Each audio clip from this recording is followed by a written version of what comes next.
Xudoy taolo bizga mehribon bo'lsin demoqchi bizmi? Demoqchi biz. Yig'lab so'raymiz buni. Bo'lsin mehribon. U bizga bog'liq bu.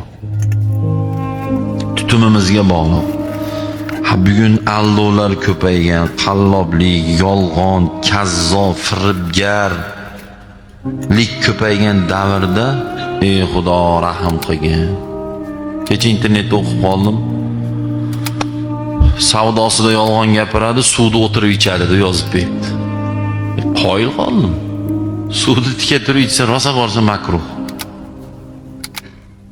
Beodoblik, rasululloh o'tirib ichinglar degan. Suvda o'tirib ichar ekanlar, do'konda yolg'on gapirib savdo qilar ekanlar. Bu degan soqollari bor, soqolni ham tarab berlamdek qilib. Yo'q aka deydi, bo'lmaydi bu deydi. Ma'no insonni taqvodorligini belgisi emas. Bilib olinglar shuni. Ma'no degani men o'zim jog'imdek soqolimni ko'rsatyapman. Liboyga chiqaman, erkakimiz chiqaveradi soqol. Qimorbozda ham bor bu. Nechta qimorboz ko'rganman u. Soqoli bor. Chila kartani deydi, davay deydi, men nima qildim? Do'ppinimdek qilib tellab ketdim deydi. Ayningni och deydi.